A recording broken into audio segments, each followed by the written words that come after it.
Students,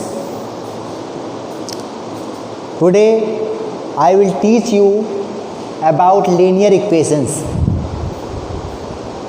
First of all, know about linear equation. What is linear equation? What is linear equation? An equation is said to be linear when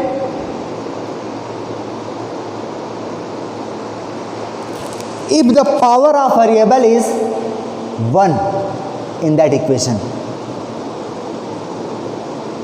Linear equation means रैखिक समीकरण.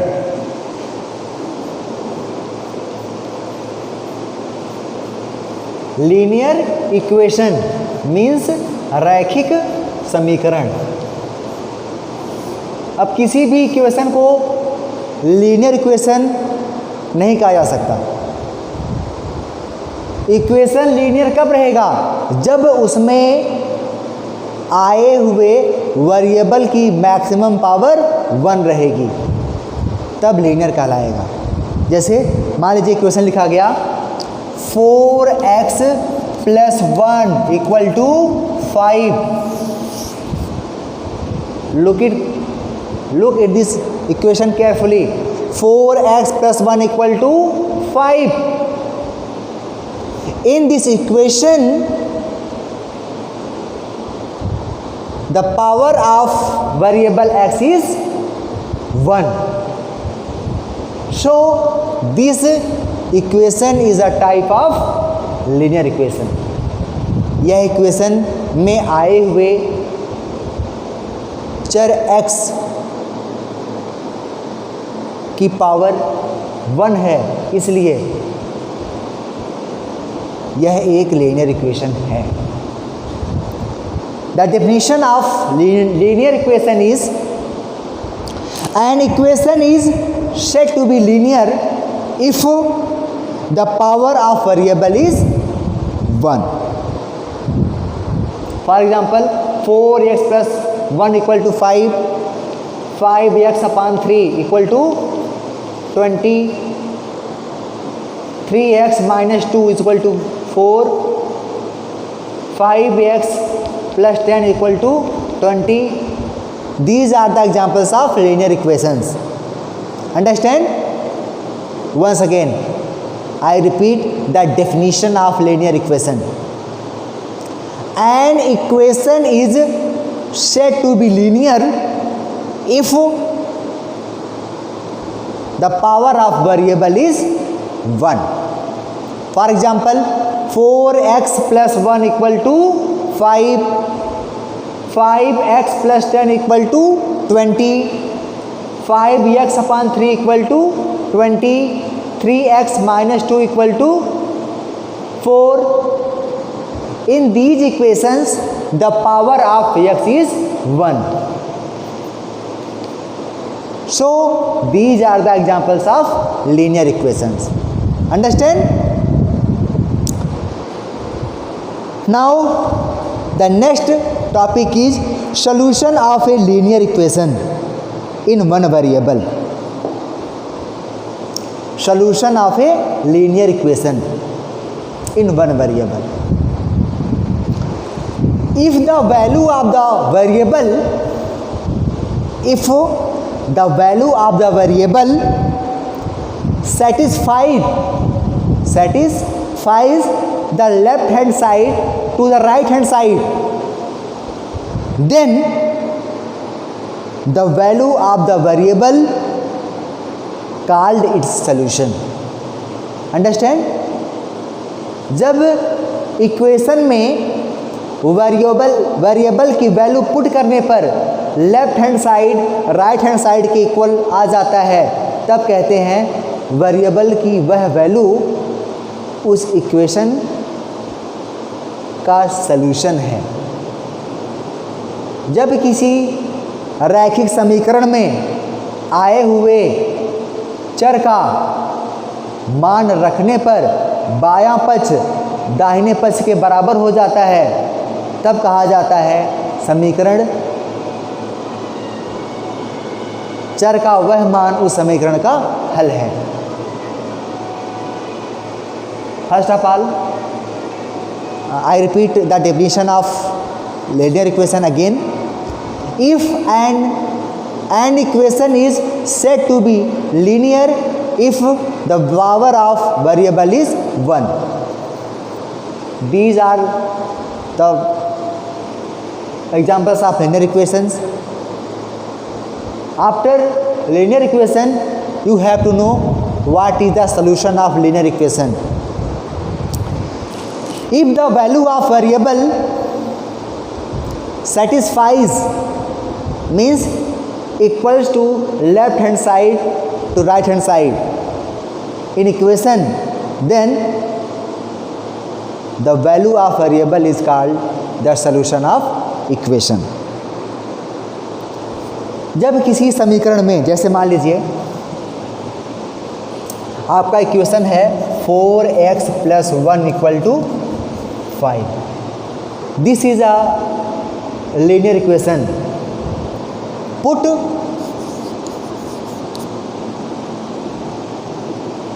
the value of x = 1. इस equation में x की value 1 put कर दीजिए, हो जाएगा 4 into x value कितनी हो जाएगी 1. 4 इंटू 1 + 1 = 5. देखिए 4 इंटू 1, 4 1 जा 4, 4 + 1 = 5. Your left hand side is equal to right hand side. Your left hand side is equal to right hand side. If left hand side is equal to right hand side, that means the value of variable satisfies the equation. Hence, the value of variable is the solution of the linear equation. Understand? अगर समीकरण में, उस रैखिक समीकरण में उसमें चर की कोई वैल्यू रखने पर समीकरण का बायां पक्ष दाहिने पक्ष के बराबर हो जाता है, तब कहा जाता है चर का वह मान दिए गए समीकरण का हल है।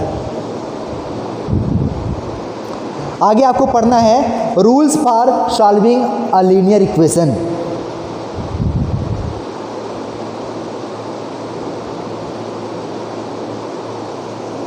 Rules for solving a linear equation.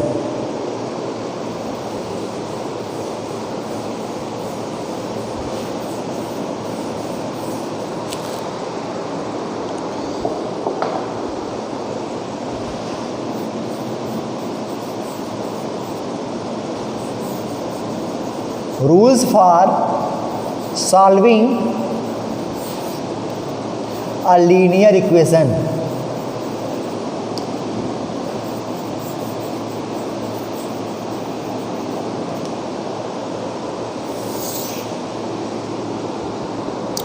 Rules for solving a linear equation. Rule number 1. We can add same number on both sides of equation. We can add same number on both sides of equation. You know that in any equation there are two sides, left hand side and right hand side, LHS and RHS. Suppose your equation is 4x + 1 = 5.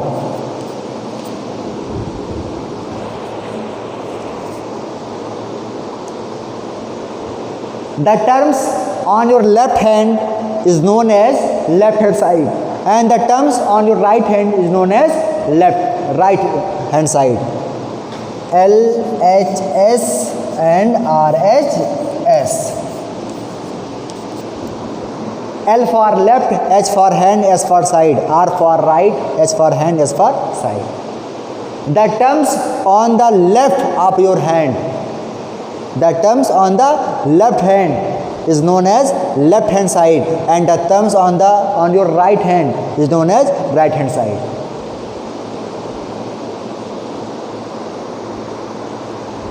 To solve any linear equation, the first rule is we can add same number on both sides of equation.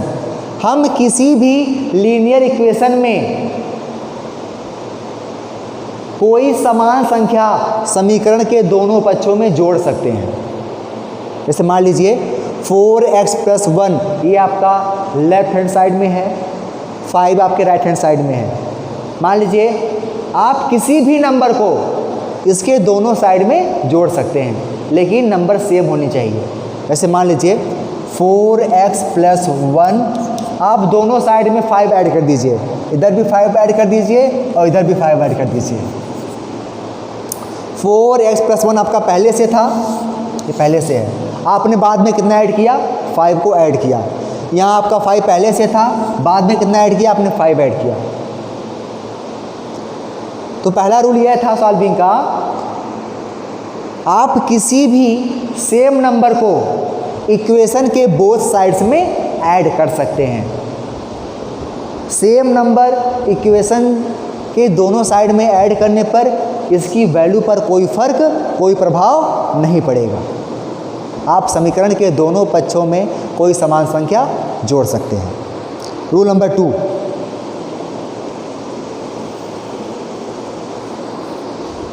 we can subtract same number on both sides of an equation. We can subtract same number from both sides of an equation. हम किसी भी समान संख्या को समीकरण के दोनों पक्षों से घटा सकते हैं। जैसे आपका इक्वेशन था 4x + 1 = 5, 4x + 1 = 5।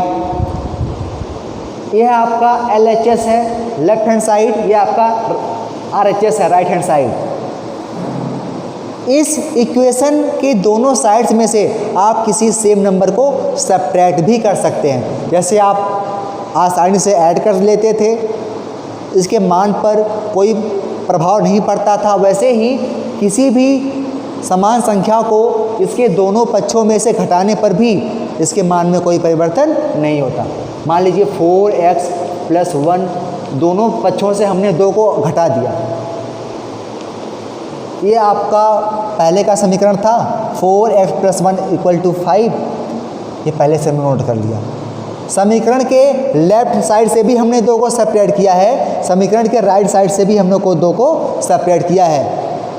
जब समान संख्या को समीकरण के दोनों पक्षों से घटाते हैं तो उसके मान में कोई परिवर्तन नहीं होता है।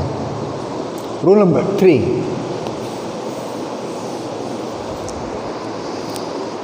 we can multiply the same number on both sides of the equation.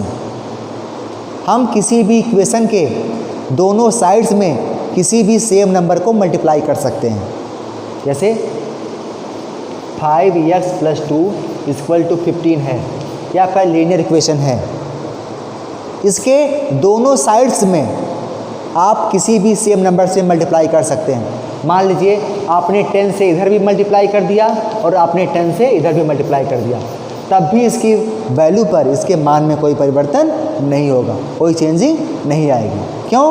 क्योंकि आपने दोनों साइड्स में, एक ही में नहीं, दोनों साइड्स में सेम नंबर से मल्टीप्लाई किया है, इसके मान में कोई परिवर्तन नहीं होगा। Rule number 4, we can divide the same number on both sides of the equation. हम इक्वेशन के दोनों साइड्स में किसी सेम नंबर से डिवाइड भी कर सकते हैं। मान लीजिए आपका इक्वेशन एक बन रहा है 2x + 1 = 10/3। यह आपका इक्वेशन है 2x + 1 = 10/3। इक्वेशन के दोनों पक्षों में, दोनों साइड्स में किसी भी सेम नंबर से आप डिवाइड कर सकते हैं। मान लीजिए आपने दोनों तरफ 2 से डिवाइड कर दिया, 2x + 1 / 2 = 10/3 / 2। तो इक्वेशन के दोनों साइड्स में आप किसी भी सेम नंबर्स को ऐड कर सकते हैं, किसी भी सेम नंबर को सब्ट्रैक्ट कर सकते हैं, किसी भी सेम नंबर से मल्टीप्लाई कर सकते हैं, किसी भी सेम नंबर से डिवाइड कर सकते हैं। किसी भी इक्वेशंस के दोनों साइड्स में सेम नंबर से मल्टीप्लाई करने पर, डिवाइड करने पर, सेम नंबर ऐड करने पर, सब्ट्रैक्ट करने पर उसके मान पर कोई प्रभाव, कोई परिवर्तन नहीं होता है। आगे है cross multiplication. Cross multiplication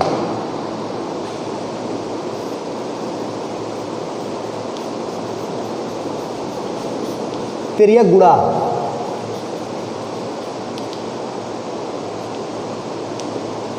cross multiplication तिर्यक गुणा, आपने नाम सुना होगा, तिर्यक गुणा। इस मान लीजिए एक इक्वेशन लिखा गया आपका ax plus b upon c x plus b is equal to x upon y. ध्यान से देखिए, a x plus b upon c x plus d equal to x upon y एक इक्वेशन है। आपको क्रॉस मल्टीप्लिकेशन करना है तो क्या करते हैं, लेफ्ट हैंड साइड के न्यूमरेटर को राइट हैंड साइड के डिनोमिनेटर से मल्टीप्लाई करते हैं और लेफ्ट हैंड साइड के डिनोमिनेटर को राइट हैंड साइड के न्यूमरेटर से मल्टीप्लाई करते हैं। ये हो गया, ये होता है क्रॉस मल्टीप्लिकेशन। मतलब न्यूमरेटर का दूसरे डिनोमिनेटर से मल्टीप्लिकेशन और न्यूमरेटर का उधर के न्यूमरेटर से मल्टीप्लिकेशन। ये आपका हो जाएगा y into a x plus b equal to हो जाएगा x into c x plus d. तो कहने का मतलब ये हुआ क्रॉस मल्टीप्लिकेशन क्या होता है, जब लेफ्ट हैंड साइड के न्यूमरेटर को राइट हैंड साइड के डिनोमिनेटर से मल्टीप्लाई करते हैं और लेफ्ट हैंड साइड के डिनोमिनेटर को राइट हैंड साइड के न्यूमरेटर से मल्टीप्लाई करते हैं और दोनों का प्रोडक्ट इक्वल आता है, उसे कहते हैं क्रॉस मल्टीप्लिकेशन। क्रॉस मल्टीप्लिकेशन तिर्यक गुणा। अब मैं आपको कुछ लीनियर इक्वेशन सॉल्व करके बताता हूँ। जैसे 4x upon 3 minus 1 equal to 4 एक लीनियर इक्वेशन दिया गया है। 4x upon 3 minus 1 equal to 4 एक लीनियर इक्वेशन दिया गया है, इसे आपको सॉल्व करना है। कैसे सॉल्व करेंगे, उसके लिए आपको एक चीज़ की जानकारी होना बहुत आवश्यक है और वो है ट्रांसपोजिशन। कौन सी चीज़, ट्रांसपोजिशन।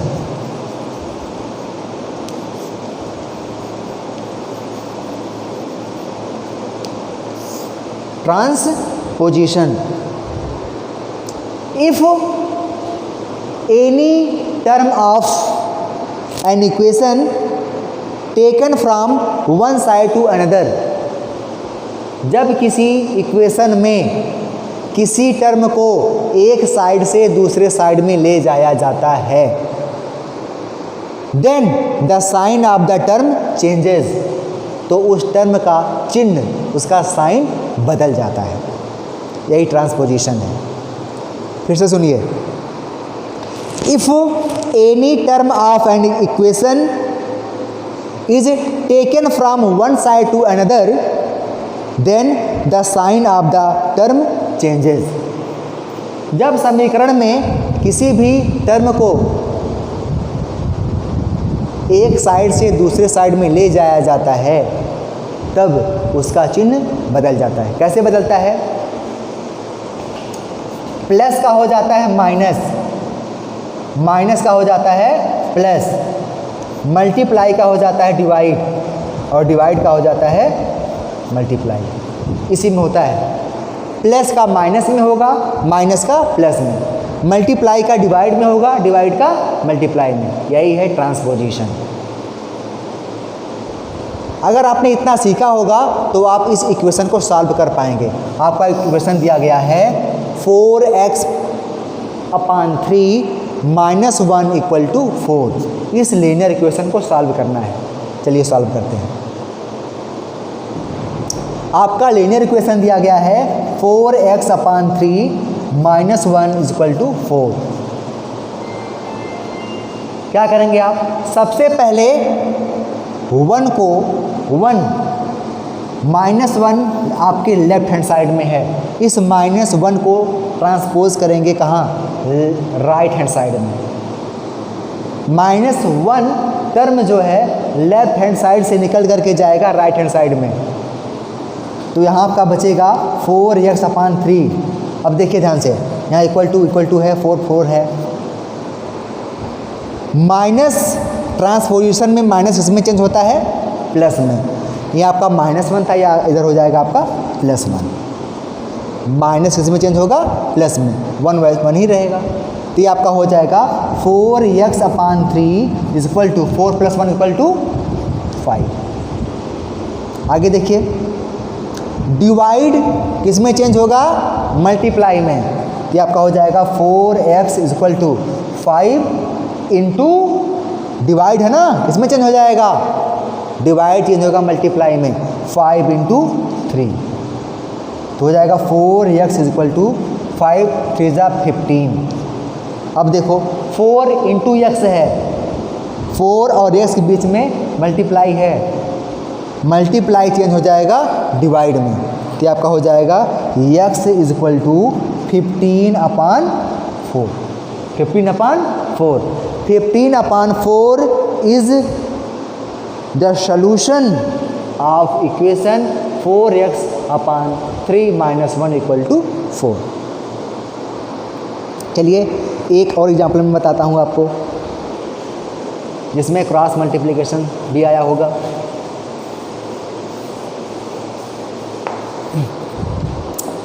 4y + 3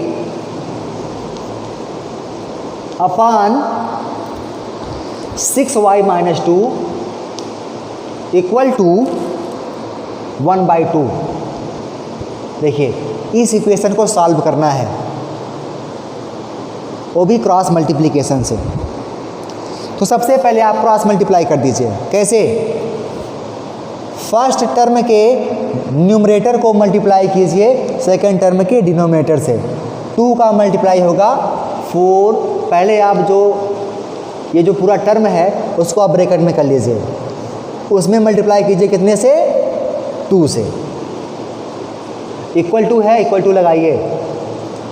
जो आपका सेकंड टर्म है उसको आप ब्रैकेट में कर लीजिए, 6y - 2। इसमें कितने से मल्टीप्लाई होगा? इससे। देखो ऐसे करेंगे आप मल्टीप्लाई, ऊपर नीचे, न्यूमरेटर का डिनोमिनेटर में, डिनोमिनेटर का न्यूमरेटर में। 4y + 3 का मल्टीप्लाई होगा 2 में, 6y - 2 का मल्टीप्लाई होगा 1 में। ठीक।